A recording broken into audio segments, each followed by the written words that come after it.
नमस्कार साथीहरु, सधैं चाहिँ टेक्निकल सम्बन्धी नयाँ भिडियोहरु ल्याउने क्रममा आजको यस भिडियोमा तपाईहरुको लागि आफ्नो युट्युब भिडियोको क्वालिटी चाहिँ कसरी बढाउने र कहाँ गएर बढाउने, कहाँ गएर चाहिँ युट्युब भिडियोको क्वालिटीको सेटिङ मिलाउने भन्ने विषयमा सम्पूर्ण जानकारी स्टेप बाइ स्टेप दिन गइरहेको छु। यदि तपाईहरुले पनि अहिलेसम्म आफ्नो युट्युब भिडियोको क्वालिटी मिलाउन जान्नु भएको छैन र अहिलेसम्म पनि मिलाउनु भएको छैन भने आजै यस भिडियोलाई स्किप नगरिकन अन्त्यसम्म हेर्नुभयो भने अवश्य तपाईहरुले पनि आफ्नो युट्युब भिडियोको क्वालिटी चाहिँ कुन लेभलमा राख्ने हो त, नर्मल खालको देखि लिएर एचडी फुल एचडी क्वालिटी सम्म तपाईले आफ्नो युट्युब भिडियोलाई चाहिँ विभिन्न सेटिङहरु मिलाएर तपाईले राख्न सक्नुहुनेछ।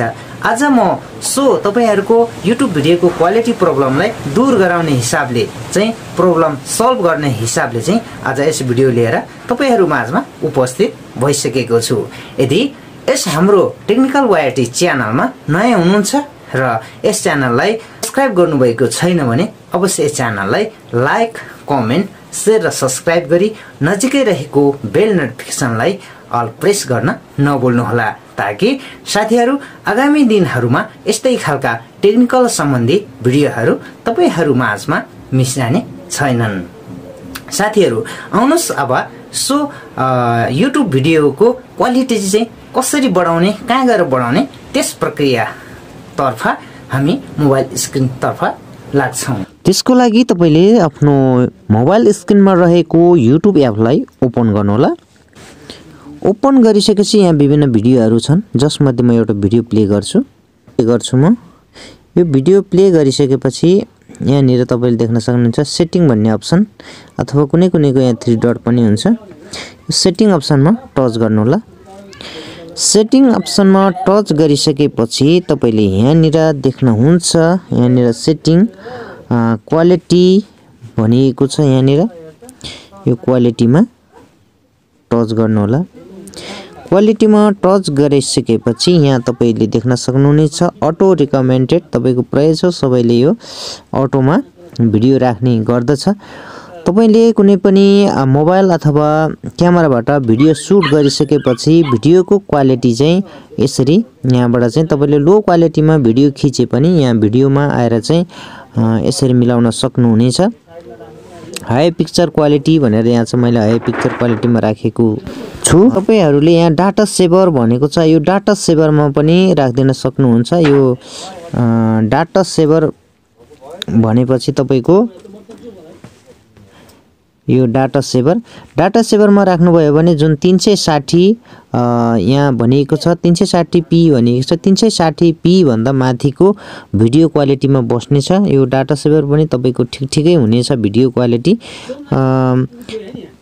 त्यसपछि तपाईले यो हाई क्वालिटी पिक्चरमा पनि राख्न सक्नुहुनेछ।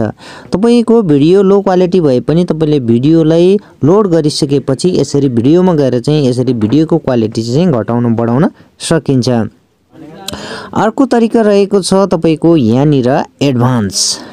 यहाँ एडभान्समा गएर पनि तपाईले यहाँ हेर्न सक्नुहुनेछ भिडियोको विभिन्न क्वालिटी 144p देखि तपाईको 240p, 360p, 480, 720, 1080p सम्म चाहिँ यहाँ भिडियोको क्वालिटी यसरी रहेको छ। तपाईले कुन क्वालिटीमा तपाईलाई भिडियो सहज लाग्छ, राम्रो क्वालिटीको लागि सबैभन्दा एचडी फुल एचडी भनेको 1080p हो। यसरी तपाईले क्वालिटी चाहिँ सिलेक्ट गरेर छानेर चाहिँ आफ्नो भिडियोको पछि युट्युब भिडियोको क्वालिटी चाहिँ यसरी मिलाउन सक्नुहुनेछ। आई होप तपाईले यस भिडियोलाई स्किप नगरिकन अन्त्यसम्म चाहिँ हेर्नुभयो भने अवश्य तपाईले पनि आफ्नो युट्युब भिडियोको लो क्वालिटी भिडियोलाई चाहिँ हाई क्वालिटीमा कसरी बढाउने अथवा हाई क्वालिटीको भिडियोलाई मिडियम अथवा लो क्वालिटीमा कसरी राख्ने भन्ने सम्पूर्ण ज्ञान चाहिँ प्राप्त गर्न सक्नुहुनेछ। हेर्नुहोला साथीहरु, यसरी तपाईले 2 मिनेटमै आफ्नो मोबाइलमा अथवा आफ्नो पीसीमा ल्यापटपमा गएर चाहिँ आफ्नो युट्युब भिडियोको सेटिङ मिलाएर कुन क्वालिटीमा चाहिँ राख्ने आफ्नो युट्युब भिडियोलाई भन्ने तपाईले यो अन्त्यसम्म हेर्नुभयो भने अवश्य जान्नुभयो होला। साथीहरु, यदि भन्दै आजको यस टेक्निकल भिडियोबाट बिदा हुन चाहन्छु। तपाईहरुको पल शुभ रहोस्। धन्यवाद।